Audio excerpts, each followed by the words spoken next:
Hello, this is AstroKrys from CodaQueenAstrology, and today's video is going to be on the Capricorn full moon. If you're new to my channel, don't forget to subscribe, hit that notification bell, and let me know what moon sign are you. If you're not new to my channel, thank you for coming back and supporting me and listening to my videos. And I'd also like to invite you to join our Astro group on Facebook, where I host monthly exclusive webinars and also bring guests in regard to anything astrology and the spiritual development.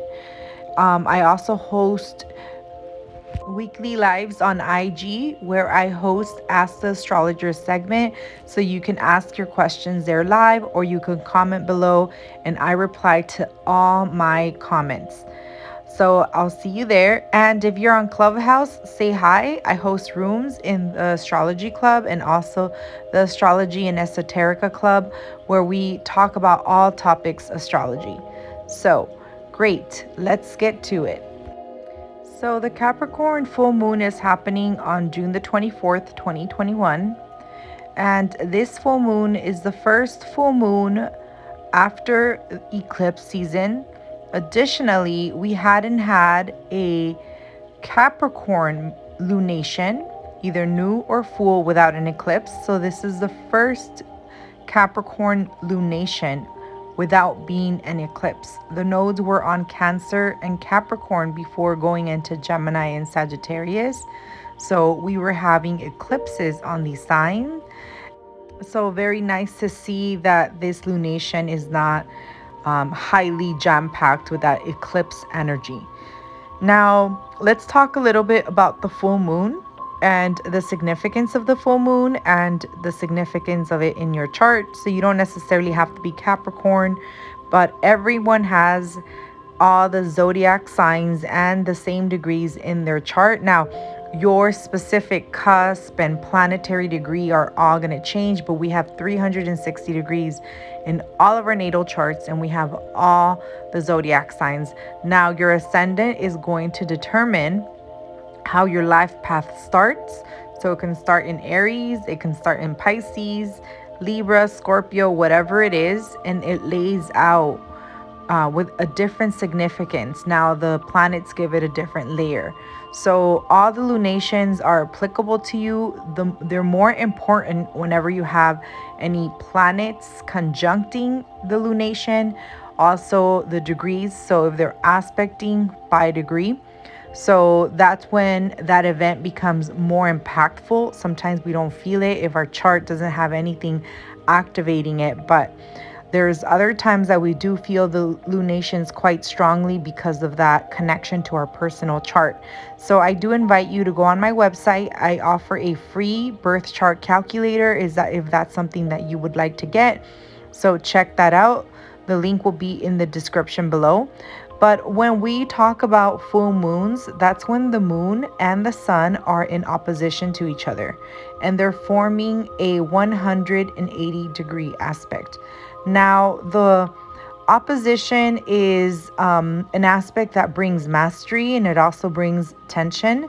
So there's lessons to be learned in between the pole, but they do have similarities to each other. So all the axes, they have similar qualities and they also vary in qualities, but they are quite compatible that way. So this time around, we're having the full moon in Capricorn and the sun is in Cancer, and it's just a little bit after summer solstice, so after the sun entered the sign of Cancer.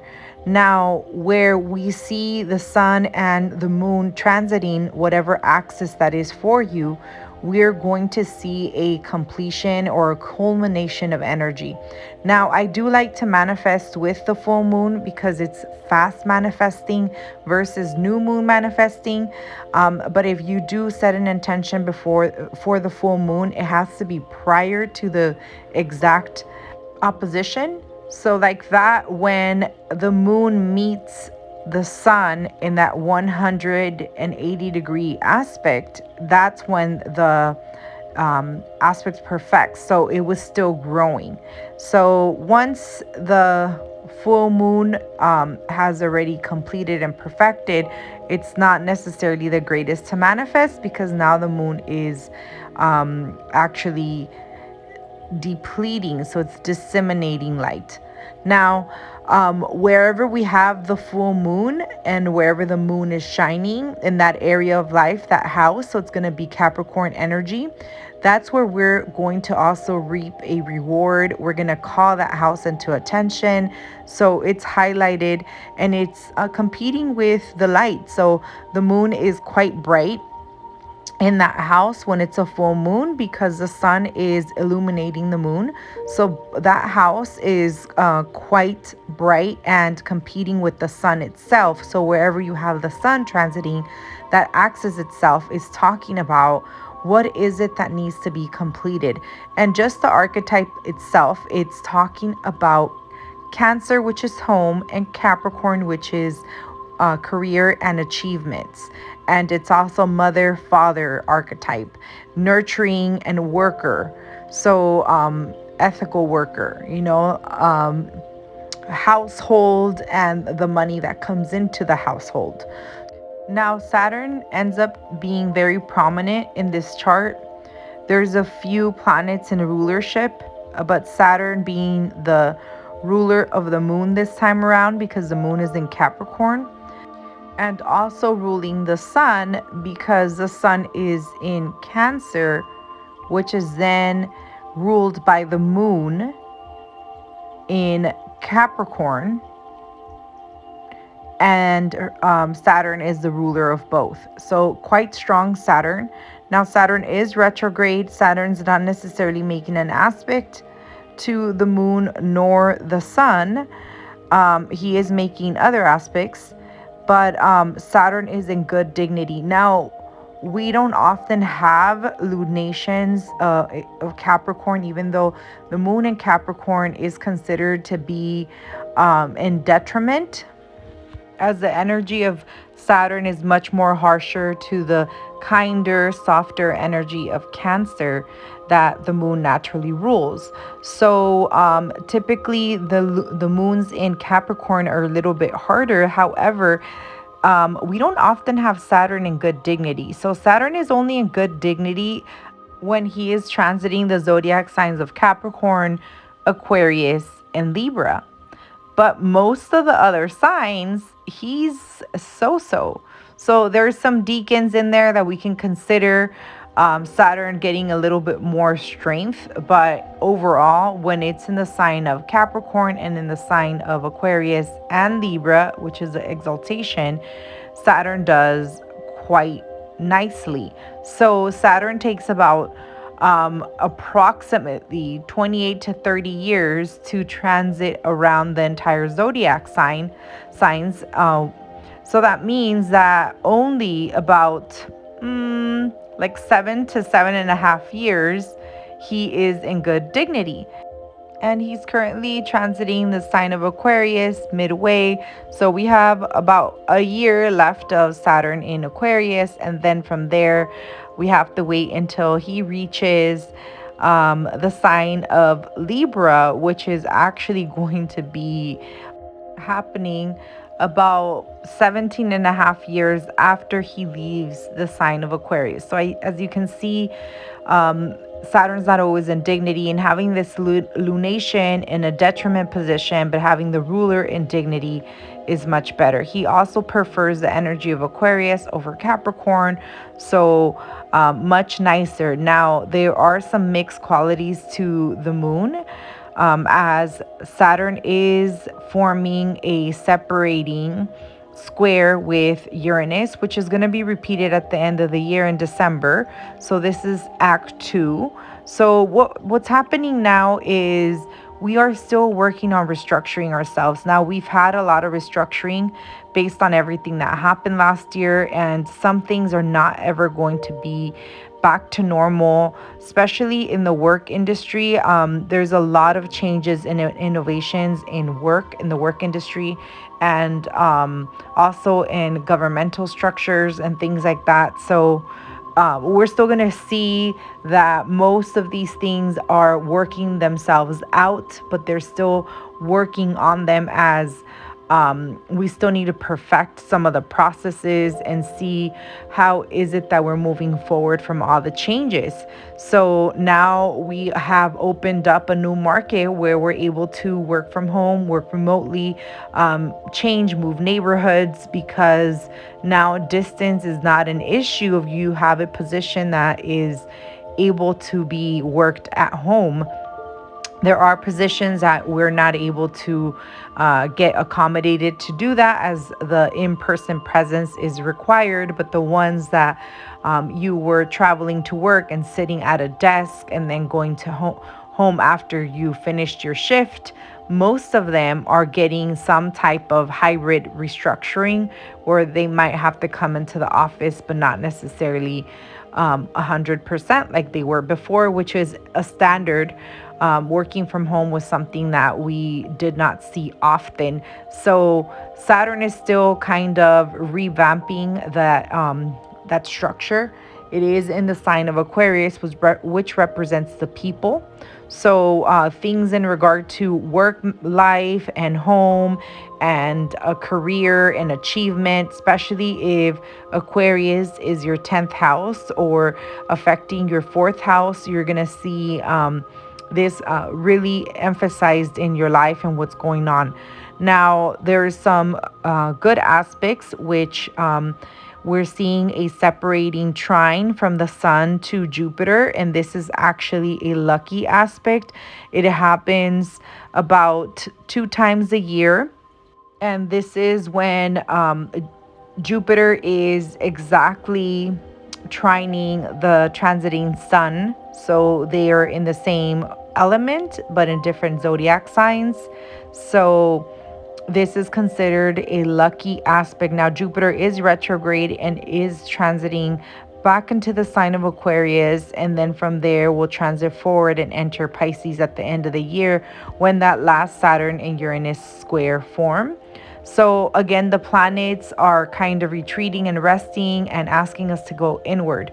Now, the energy of retrogression is to go within and work on things that we are just kind of putting in our agenda. So we might have had a lot of things that we needed to work, but we are still going forward and spending more time externally and processing things outwardly. And now it's time to rest a little and kind of clean up. It's time to make a plan to execute once the planets start going direct. Now, the outer planets do spend some time in retrograde motion. About half of the year, they do range in different months, but they spend about half of the year in retrograde motion. Neptune will shortly go retrograde as well. So we're going to see most of the outer planets in retrograde motion. So that's not something that's uncommon. But right here during this lunation, Mercury has just stationed direct, and it is stationed direct before the full moon. Now, that is talking about moving forward from things that happened around May. So now we are moving forward. We're finishing the retrograde period. The shadow period, post shadow, has not ended, as Mercury needs to clear all the degrees again that he traveled backwards. He's going to go forward, but he did make an aspect to Saturn in Aquarius. Now, Saturn is at 12 degrees and Mercury only got up to 16. So with an orb, it's there, but it wasn't quite perfected. But still, this aspect had already occurred before Mercury went retro, and then Mercury then decided to repeat all the steps that he made between 16 to 24 degrees. So it's about going forward with our ideas and having more clarity right now, because when Mercury was retro, everything in regard to the mind, speech, tasks, sales, transactions. They were all going a little wonky, and now it's time to go forward. So when Mercury is retro, we do need to be a little slower in its redo energy. So we're still going to be in that phase where we're redoing, but we can proceed now, especially when Mercury is in the clear. Now, we also have Venus in the same sign as the Sun at 27 degrees, shortly going into the sign of Leo after this lunation. But she is forming a separating opposition with Pluto, which is quite intense. So during the full moon, she was also forming a trine to Neptune.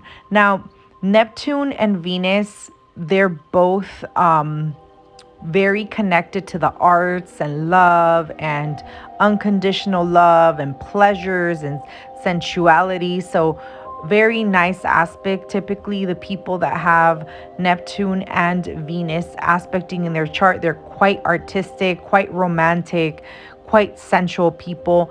And then we add the energy of Pluto, which brings that intensity. So in the sign of Cancer, Venus is more nurturing, more softer, more homebody. And in the sign of Capricorn, Pluto is more about power and structure.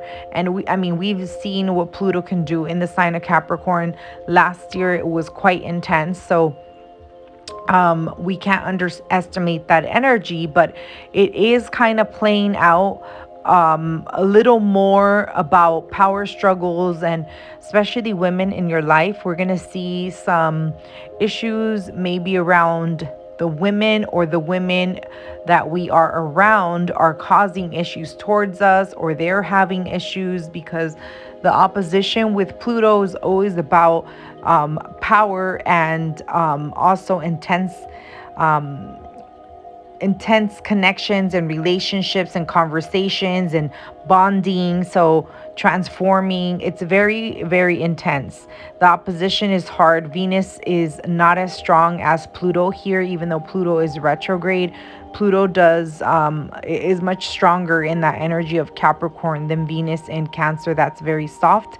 And Venus is also being ruled by Saturn, and Saturn is in the sign of Aquarius, ruling also Pluto in Capricorn. So she does get a little bit of assistance from Saturn, since Saturn is ruling the Cancer sun because the moon is in Capricorn. But it's still something that's not necessarily going to be very pleasant or just lax. There's going to be some work, some challenges, some things to restructure, because that's what Saturn likes to do. So Saturn is much more hard work than pleasurable. So that's what I meant by not as fun, because Venus is much sensual and likes to just invite abundance in people's life, and especially a well-placed Venus. But that Saturn energy is to work a little harder to get that abundance. So just keep that in mind, that it is a time that we need to work and restructure and purge, and not necessarily just laid back and wait for things to come to us. Especially with the moon in Capricorn, it's very industrious. It's connected to work and career and achievements and having a strategy, being in positions of power, being in positions of management. And the sun, the home body, which is the sun in the fourth, or this energy of Cancer, is about your home, your family, your ancestry. So as you can see, the theme again is home and achievements in this axis. Now, another interesting aspect is Mars in the sign of Leo, forming in opposition to Saturn. Mars and Saturn opposing is quite challenging, but additionally, Mars is about to form a T-square, squaring Uranus, and Uranus squares Saturn, and then Saturn in turn opposes Mars. So it forms that T-square energy. and that is going to be happening shortly after the lunation. So it's an applying opposition and an applying T-square. This is quite intense and quite strong-headed energy, especially in the sign of Leo, which is all about I'm right, I'm regal, I'm proud, I'm a leader. Mars does quite well in the sign of Leo. I really do enjoy having the transit of Mars in Leo, and also when Venus goes into Leo. But because of the aspects, the specific aspects this time around, it's going to be a little bit challenging in regard to the energy. It's quite unpredictable, but whenever Mars and Uranus get together, especially as a opposition or a square as it's happening here, we can be a little bit more accident prone, and that's because we're just taking initiative and not necessarily thinking things through, being a little bit more impulsive and trying to take shortcuts, and we bump our head somewhere, or we didn't see clearly, or we made a mistake and we overpaid things or underpaid. So yeah, Mars is not energy that is dotting I's and crossing T's, and Uranus is quite an intellectual. However, it's also very unexpected and can kind of break structures and have you start all over again. And with that energy of Saturn in Aquarius, it still keeps up with the same thing of unexpectancy. Saturn is a little bit more harsher and stronger headed. So right now, the energy that's more highly felt is that Uranus energy, because Uranus is in direct motion and not retrograde. So it's a little bit more prominent this time around. The next time they meet with a square in December, Saturn will be direct and Uranus will be retrograde. So that time around, Saturn will work out whatever happened here. So this energy in general is about setting a plan, goals, structuring, especially something in regard to a 6-month cycle, because the lunation, so the new moon in Capricorn, is at the end of the year, or maybe sometimes the beginning of the year. So the Capricorn sun, the Capricorn season ends the year. So December 31st is always a Capricorn sun, and it also begins the year because January 1st is a Capricorn sun. But the lunation might either be at the end of the year or the beginning of the following year. But with that said, this is the halfway point. So the Capricorn full moon, this is where we have the moon in Capricorn, the sun in Cancer, which is exactly 6 months, and it's another solstice point. So it's about setting your intentions or revisiting on whatever intentions you set around New Year's, and seeing where you're at in regard to completing or manifesting whatever you set to attain. So it is going to be quite active. The lunation does have positive things and also some challenging things. Now on an external level, it could just be that we are going to see some limitations in regard to how we're able to express fun, or in regard to how you feel, because Saturn can impose some fear, and Uranus some nervousness, and Mars again in the energy of Leo, which is I deserve and I am proud and I can be egotistic. Don't get me wrong, I love Leo energy. I am a Leo rising, but it can be one-sided if it's not supported in the chart. And in this chart, the sun is ruling Mars in the sign of Leo, and ultimately it goes back to Saturn again. So both the Uranus energy and Mars energy are being ruled by Saturn. So Saturn having the ultimate control in regard to the placements.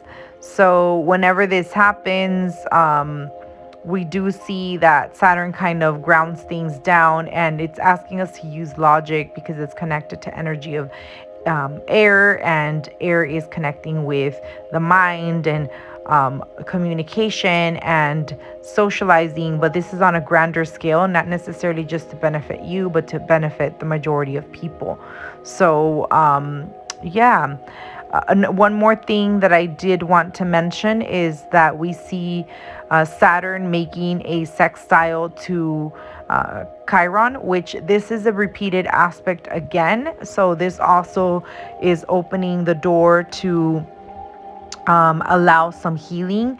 And Mars is making and applying trine to Chiron. So a little after the full moon, we see Mars making a trine with Chiron. This energy is inviting us to continue to heal and continue to specifically heal the masculine energy in our chart. Potentially can be tied into the father line, but it can also be tied into the mother and the mother line's masculinity in their lineage. The energy of Chiron in Aries is about new beginnings, and typically the Aries energy is not an energy that likes to hold grudges. Now, they can be temperamental and hot-headed, but very easily forget and able to move past any grudges or hurt or pain, because the energy of Aries is the baby of the zodiac. They're the first sign of the zodiac, so they're able to let go of some like resentment and things like that. Now, that doesn't mean they're not going to have, but they're one of the signs that is quite more easy to let go of these type of emotions. But wherever we have Chiron in our chart, it talks about a wound, a healing that we need to do. And in this chart, having Chiron in Aries, it can be doubting yourself and doubting your willpower and achievements, and also your ability to continue to pursue entrepreneurship or continue to be an entrepreneur. So it can have show blockages in regard to your confidence and your ego and your self-expression. But because Saturn is supporting it with that sextile, we're able to logically process these things and work on them. And Mars is also making a trine, which Mars is ruling Chiron, and Mars is in Leo, meaning set your pride behind. So you're able to tap into the better qualities of that Leo energy, so you can then express the nice qualities that Aries has, which is all about being an individual. I am, right? That's what Aries stands for. I am here. I start things. I am creative. I am initiative. I have willpower. So it's all about expressing that part of us. And in the sign of Leo, coming here as I am confident. I'm also warm-hearted. I am a creator. The same thing. All the fire energy is about creating. And the Leo energy is steady, fixed fire, so it can assist this cardinal starting up fire of Aries to maintain and actually heal completely from things that have been blocking them. So look at those points in your chart, see what's been activated by this lunation, and see what it is that you need to work on specifically. I know personally in my chart I have quite some aspects with this lunation, and I'm going to be working on the home life and also setting intentions in regard to balancing the home and career life. So thank you so much for being here. I hope to see you guys on my IG lives. Don't forget to subscribe, hit that notification bell, comment below, and I answer all of my comments. So don't be shy. Write whatever it is that you want to ask, and I'll answer your questions. And check out these other two videos. You might like them as well. Thank you so much. Take care, and happy full moon in Capricorn.